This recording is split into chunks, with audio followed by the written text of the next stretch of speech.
Hello, everyone, and welcome to another Q&A with Jay. Been on about a 7-year hiatus, so it's 7 years later. I'm a lot grayer and better looking, and am here to. We're doing Q&A questions now. So, do you want to tell people how we do that? Yeah, so you can send your questions to questionsforrevolution@gmail.com, and we'll try to do this maybe weekly or so. We're starting to kind of figure out the pace of it. It's a brand new revisiting of an old trope. So some of you sent in questions, and basically what I do is I either answer them, or at least comment on them, because I don't have all the answers, believe it or not. Shockingly. So our old buddy Ray asks, Jay has been sober for a while. I'd like to know how, as a recovering alcoholic, he's managed to avoid picking up the bottle while it's going through his fairly recent mental health crisis, divorce, and other down periods. It was difficult. There were a few times where friends of mine, one of my buddies, Bob, got me to meetings a few times, because, I tried to take my life, so that's probably not the most sober activity in the world. But honestly, I don't desire a drink. I know what usually lays on the other side of that. And honestly, I think I was so miserable that I knew that it would even add more to that misery. And I just didn't want to do that, So, when I thought about escaping the pain, it was literally like escaping all of life. And I didn't want to make it any more traumatic than it needed to be. I also think probably was thinking about my children, which sounds strange, but just not being here versus to being here and being more of a problem. So I think that was a part of it. I think going to meetings was a part of it. Therapy and medication as well helped a lot. But honestly, I don't really have a desire to drink. And one of the things I've realized through 20 some odd years in the program is where that leads. And it just leads to a darker place. It doesn't numb the pain. I was a very depressed, sad alcoholic. And so for me, escaping is really tough. Sometimes if I'm what they call like a dry drunk, someone who doesn't drink but still acts like a drunk.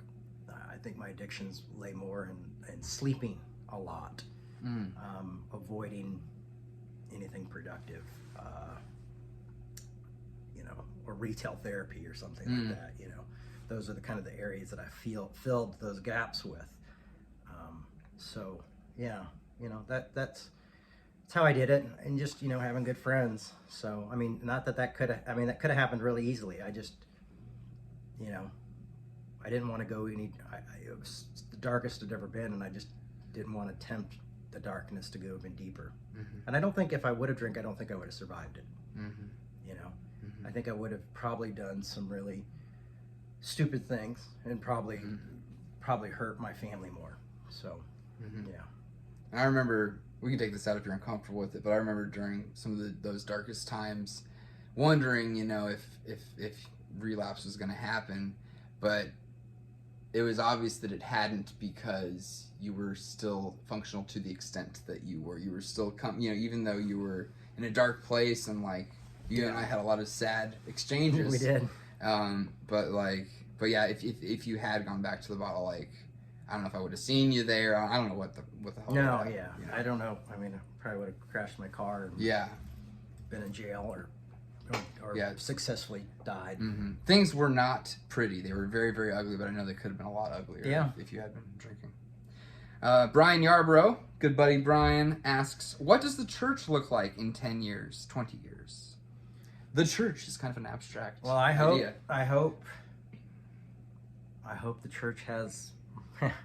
You set yourself up one for this one, Brian. I hope the church has Brian Yarbrough doing a church. Somewhere in Houston or Austin or somewhere.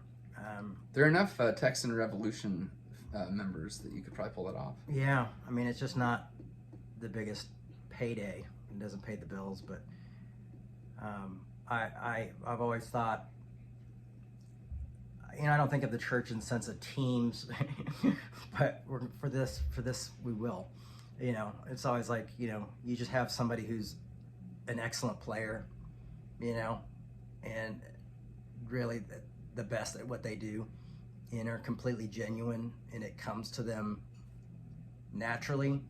That's somebody you want to be with you in what you do and in your work. And I'd love to see Brian do that. So Brian, sorry if I don't want to tell you to go back into ministry, because it's really tough and it's hard, and it's hard. But where do I, so hopefully Brian will be here, and if that happens, then the church will be great.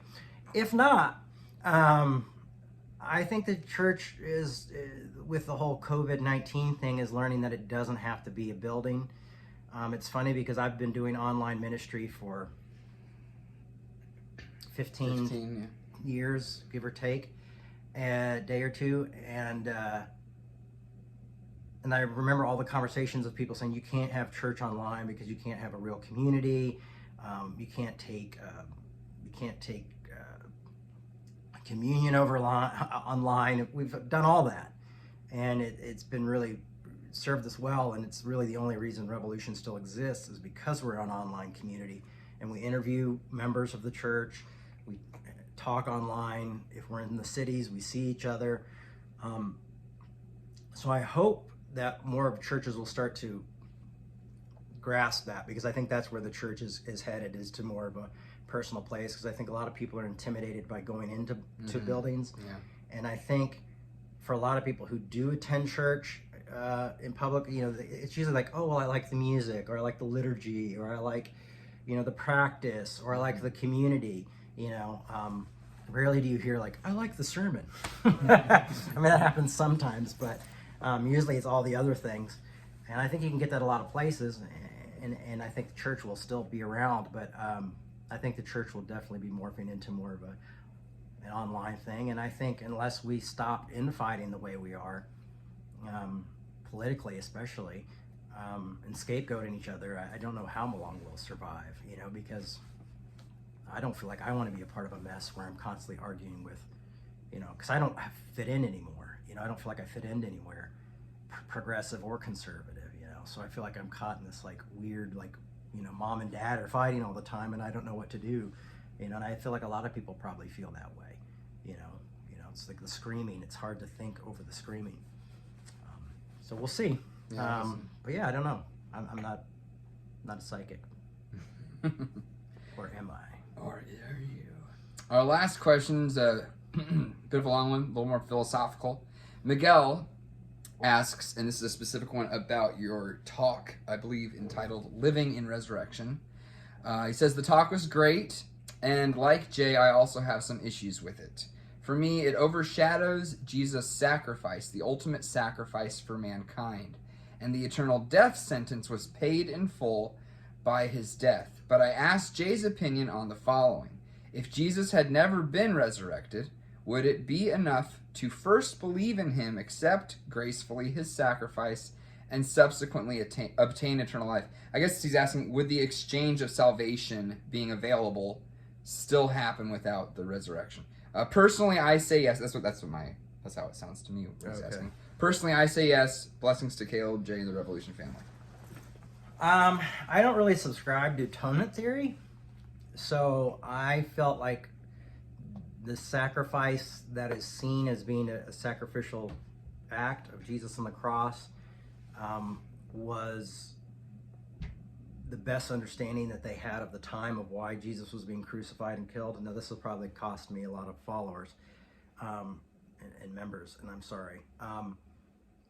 It just comes from just looking at the Bible, studying the Bible, and also just not being able to comprehend that God needs flesh or suffering. I'm sure my Calvinist brothers and sisters would love to argue with me because they seem to really dig suffering and righteous anger and all that stuff, and I don't. So And the fact that if God needs something, does God cease to become God? You know, that kind of question. So for me, the resurrection I don't live or die on that hill. Now, 6 or 7 years ago, I would have. I remember telling a friend of mine that if Jesus was not resurrected, then I was going to quit the church, stop believing, and open up a record store. And then there, somewhere along the way, through my friendship with Reverend Vince Anderson, who is my co-pastor in Brooklyn, and my friendship with Pete Rollins and other folks, just the resurrection didn't become this huge necessary thing for me. You know, so if you believe in atonement there, yeah, I mean, I guess you would believe that just Jesus had to die, he didn't have to resurrect. And so I could say that, could speculate that. I do feel like we live way too much in the resurrection sometimes and forget the crucifixion and just kind of gloss over it. And I think we shouldn't do that because suffering is so much a part of all of our lives. But again, I'll say, like, with the resurrection, you have the scars, you know, you have the reminder of the pain and the suffering and the abandonment. So for me, I think that's a powerful thing, and that's where I'm living at right now, is knowing that I share the scars with Christ, and I shared in the suffering with Christ.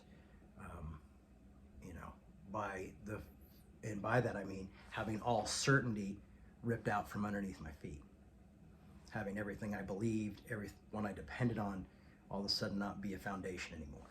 And so I've been able to share in that suffering. But that's about the best answer I can give. So there you go. That's Q&A with Jay, part whatever it is. I don't know. Part 1 of the new series, I guess. Yeah. Yep. Send your questions to questionsforrevolution@gmail.com. And we'll talk to you later. Thanks, guys.